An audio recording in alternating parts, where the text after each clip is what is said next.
Assalamualaikum warahmatullahi wabarakatuh. Waalaikumsalam warahmatullahi wabarakatuh. Bagaimana kabarnya anak-anak? Baik ya? Baik, alhamdulillah. Sehat? Sehat. Alhamdulillah ya, pada hari ini kita dapat melaksanakan kegiatan pembelajaran mata pelajaran pendidikan agama Islam melalui aplikasi Google Meet. Nah, mungkin ini pengetahuan baru bagi anak-anak ya. Apa? Baik, agar berjalan dengan lancar, kita perlu bersyukur atas nikmat yang Allah berikan kepada kita, sehingga kita bisa bertatap muka melalui media HP, melalui laptop ya. Kita bersyukur dan berdoa kepada Allah agar pembelajaran pagi hari ini dapat berjalan dengan lancar. Berdoa ya. Siap-siap berdoa, tangannya diangkat, kepalanya ditundukkan ya. Coba sikap berdoa. Siap tidak berdoa mulai. A'udzu billahi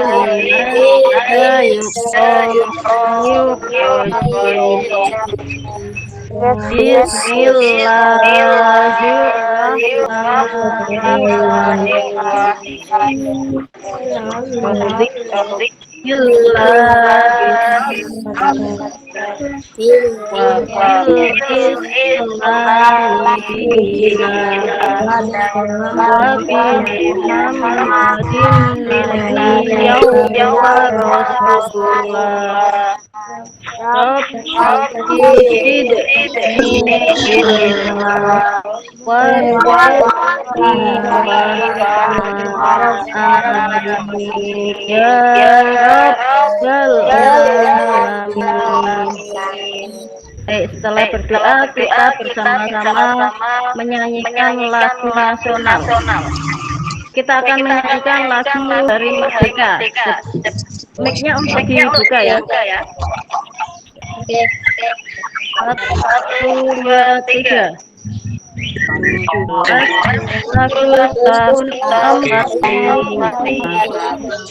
17 itulah hari kemerdekaan kita. Hari dan bangsa, lahirnya bangsa Indonesia.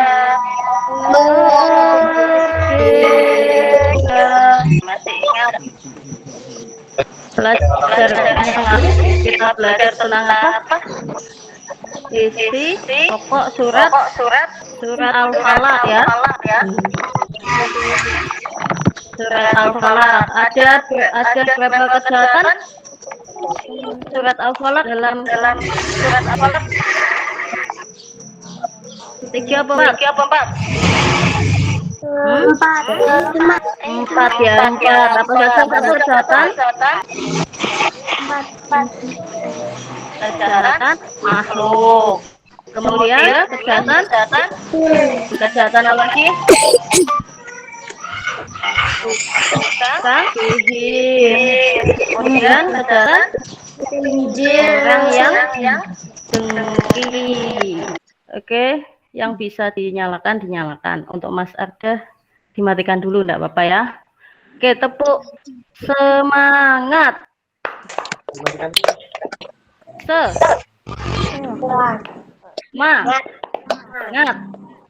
Semangat. Waduh, kok suaranya masih kurang semangat ini ya. Tepuk semangat tapi kurang semangat. Oke.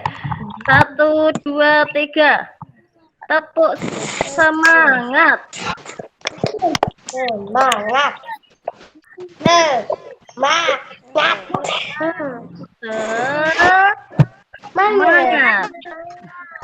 Oke lah, yang penting sudah semangat ya. Oke, kita mengenal Allah melalui alam semesta dan Al-Quran. Mengapa harus mengenal Allah? Allah yang menciptakan kita dan alam semesta beserta isinya. Manfaatnya apa mengenal Allah? Kita akan semakin yakin bahwa Allah itu Ada. Ada. Kita akan lebih rajin dalam beribadah. Kita akan lebih rajin, kemudian hidup kita akan menjadi lebih berkah. Ikhlas dalam beramal, tidak mudah putus asa. Tujuannya apa setelah belajar hari ini? Nanti diharapkan anak-anak dapat mengetahui Allah melalui pengamatan terhadap makhluk ciptaannya.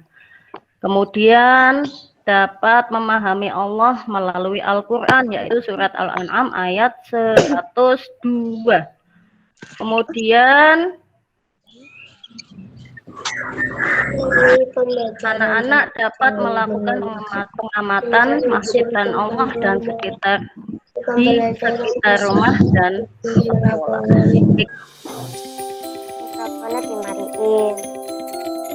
Banyak dari kita yang selama ini masih kurang dalam memahami hujan buatan. Banyak dari kita yang berpikir bahwa hujan buatan itu dilakukan hanya dengan cara menaburkan garam dapur di udara melalui pesawat terbang. Atau ada juga nih yang bilang pakai metode unik dengan cara menyimpan air garam di sebuah wadah untuk kemudian ditempatkan di halaman rumah agar terjadi hujan. Apa kebenarannya dengan begitu? Ternyata metode hujan buatan tidak sesederhana itu loh. Nah, untuk lebih jelasnya, mari kita simak video berikut ini.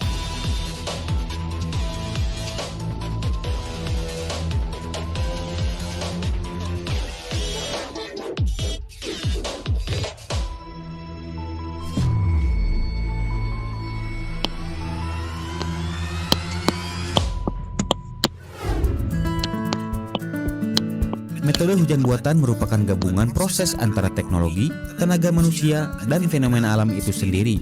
Maka dari itulah, hujan buatan kerap disebut dengan istilah teknologi modifikasi cuaca. Tahap 1. Menyiapkan bahan. Selain garam dapur, bahan-bahan lain yang perlu dipersiapkan sebelum proses penciptaan hujan buatan diantaranya adalah argentium iodida atau sering juga disebut dengan perak iodida, kalsium klorida, urea, serta amonium nitrat.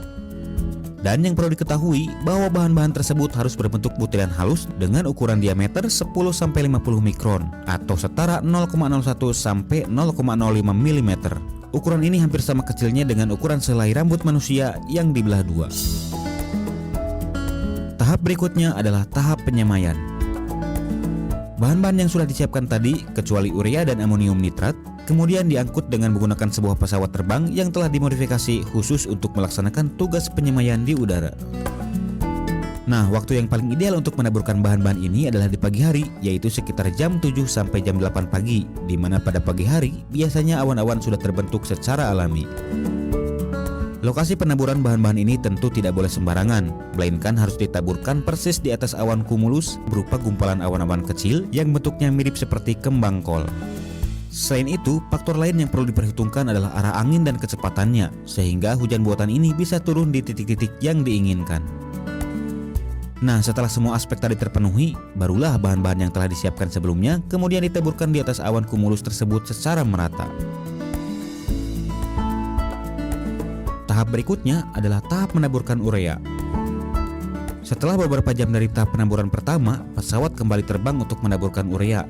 Tahap ini berfungsi untuk membantu awan-awan yang sebelumnya berbentuk kecil untuk kemudian berkelompok menjadi awan-awan yang lebih besar. Semakin besar awan yang berkumpul, maka warna awan yang tadinya putih akan berubah menjadi abu-abu. Nah, awan-awan besar berwarna abu-abu inilah yang sering kita sebut sebagai awan hujan atau awan mendung.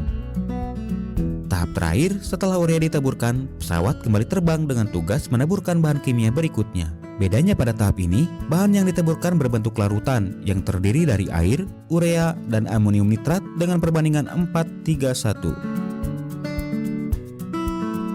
Tujuan dari penaburan larutan ini yaitu untuk mempercepat awan-awan dalam prosesnya membentuk butir-butir air dengan ukuran yang lebih besar. Sehingga ketika butir-butir air menjadi besar, maka butiran air tersebut akan menjadi semakin berat lalu jatuh ke bumi sebagai butiran air hujan.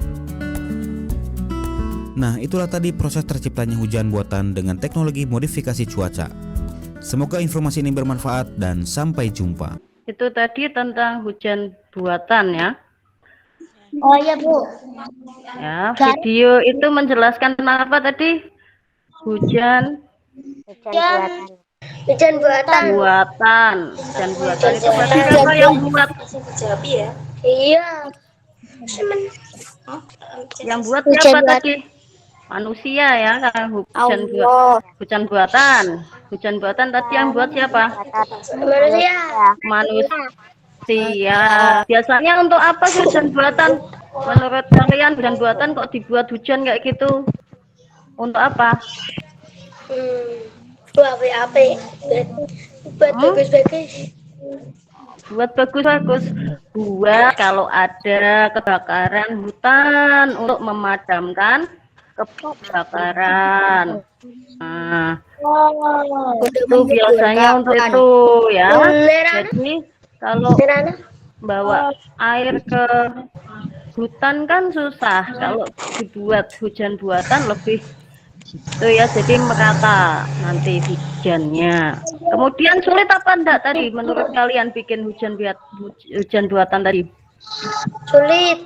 Sulit ya, ada banyak bahan-bahan yang harus disiapkan. Bahkan itu biayanya tidak murah, menyiapkan pesawatnya, kemudian harus menyesuaikan alamnya, jamnya juga disesuaikan jam berapa tadi? Sebaiknya menaburnya jam 7. Jam 7 sampai jam 8. Tapi kalau Allah yang menurunkan hujan, itu bagaimana? Mudah apa sulit bagi Allah menurunkan hujan? Mudah. Ya. Mudah bagi Allah. Kalau manusia membuat hujan buatan sangat sulit, tapi kalau Allah menurunkan hujan begitu mudahnya. Jadi kalau ada hujan itu kamu harus menghayati bahwa itu hujan itu yang membuat itu Allah, yang menciptakan hujan adalah Allah. Syukuri bahwa Allah itu ada. Kalau Allah tidak ada bagaimana? Susah, bikin hujan sulit ya. Kemudian dalam Al-Quran juga dijelaskan bahwa Allah itu ada. Surat apa? Surat Al-An'am ayat 102. Bagaimana bunyinya? Nah, ini.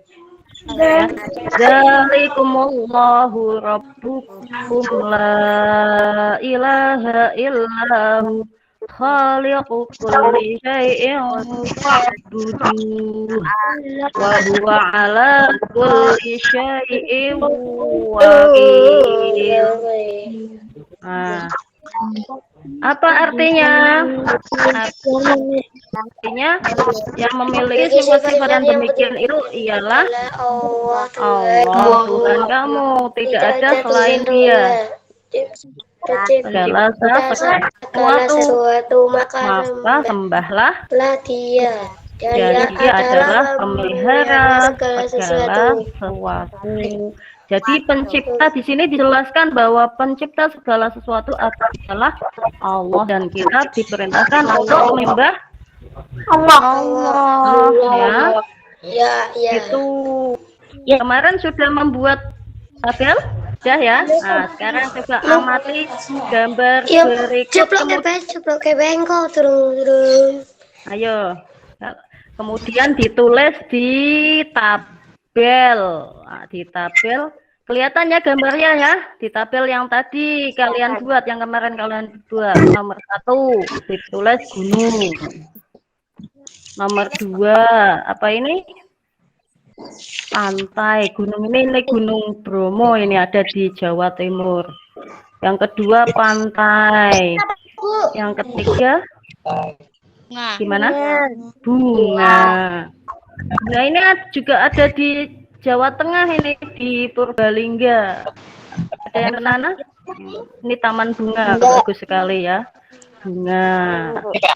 Nah, nanti dicentang nama bendanya, ditulis termasuk makhluk hidup apa benda mati, ciptaan Allah apa ciptaan manusia. Nah, sudah belum nomor 1 sampai 3? Gunung, pantai. Kenapa? Bunga. Sudah belum? Nah, ini lanjutannya nomor 4. Cobek. Tahu cobek?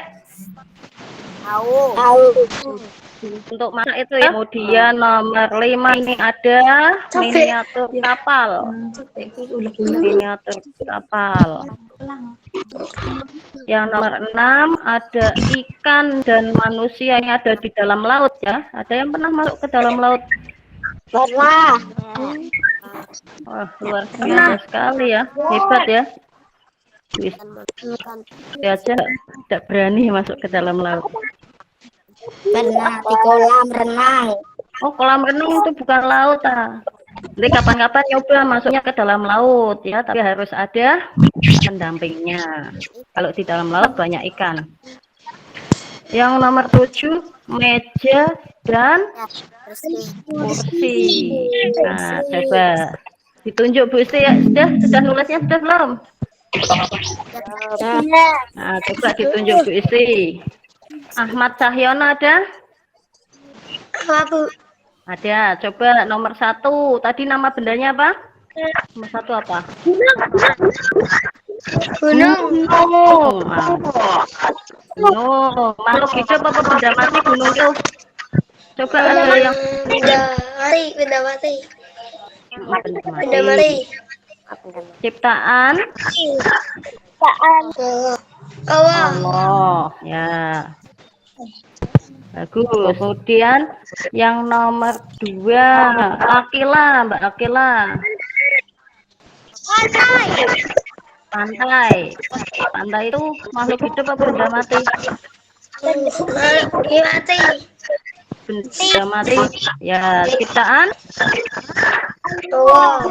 ciptaan Allah. Kemudian yang nomor 3, Mas Bintang. Bunga. Makhluk hidup apa benda mati? Makhluk hidup ya, ciptaan Allah. Coba sekarang Mbak Kalila Ayu. Nomor 4. Oke, benda mati apa makhluk hidup? Benda mati. Benda mati. Ini yang buat siapa? Kok bisa seperti ini bentuknya? Manusia. Yang bikin manusia, tapi bahannya dari siapa? Allah. Dari Allah, yaitu apa bahannya nih? Batu. Batu. Nomor 5, Syafa Al-Mahdi. Apa ini Mas Syafa? Mas Syafa.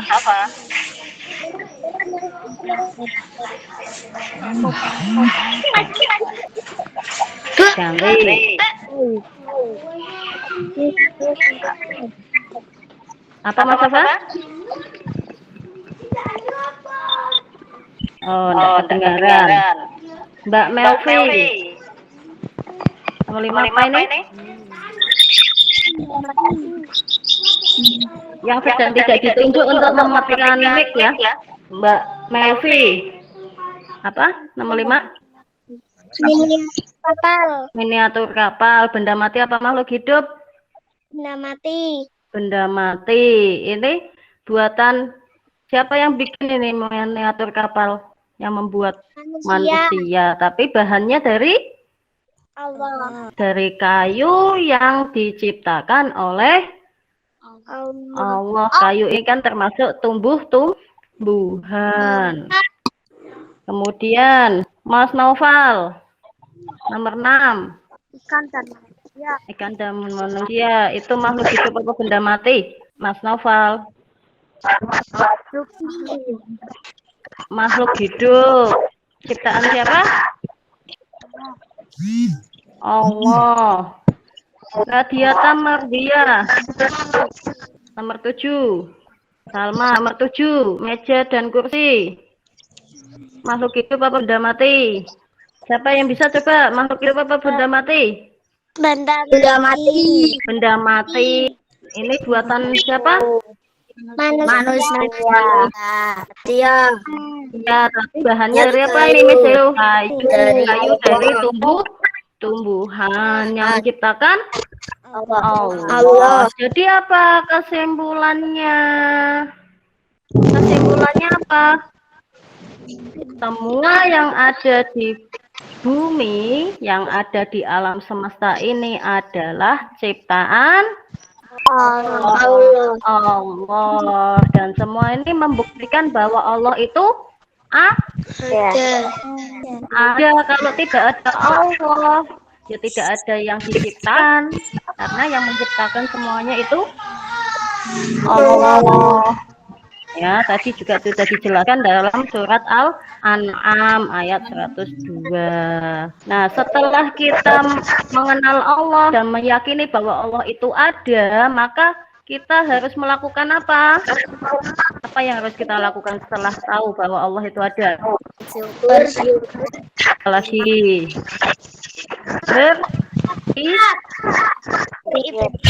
beribadah kepada Allah, beramal soleh, ya. Itu jadi kita harus yakin bahwa semua yang ada di dunia ini, semua yang ada di alam semesta ini adalah ciptaan Allah. Apa ada yang ditanyakan? Tidak ya. Nanti berarti sudah paham ya.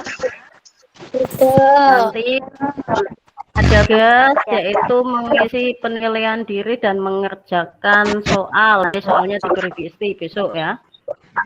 Ini kemudian melakukan pengamatan terhadap benda-benda di sekitar rumah. Bagi yang sudah melakukan berarti nanti tinggal dikumpulkan. Minggu depan kita akan mempelajari tentang mengenal Allah melalui Asmaul Husna. Nah, mudah-mudahan sudah bisa tatap muka langsung ya. Kalian jangan berhenti untuk berdoa ya, biar bisa tatap muka langsung. Kemudian jangan lupa untuk selalu yakin keberadaan Allah dimanapun kita berada. Jadi kita tidak pernah meninggalkan sholat kalau kita yakin terus bahwa Allah itu ada. Ya. Nanti melakukan presensi, saya kirim di WA nanti ya. Oke, sudah cukup untuk pembelajaran hari ini. Alhamdulillah, meskipun tadi ada beberapa kendala, alhamdulillah sudah berjalan dengan lancar. Ya, nanti videonya kalau ingin melihat lebih jelas saya kirimkan lagi melalui WA ya. Kita berdoa bersama-sama, sikapnya ditata, sikapnya ya, tangannya diangkat, kepala ditundukkan. Baca surat Al-Asr ya bersama-sama ya. A'udzu billahi minasyaitonir rajim. Bismillahirrahmanirrahim. Wal 'asri innal insana lafi khusrin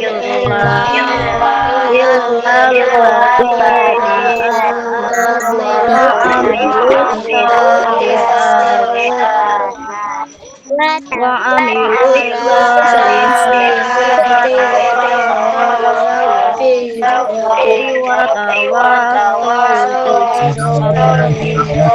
Rabbana atina fid dunya hasanah wa fil akhirati hasanah wa qina adzabannar.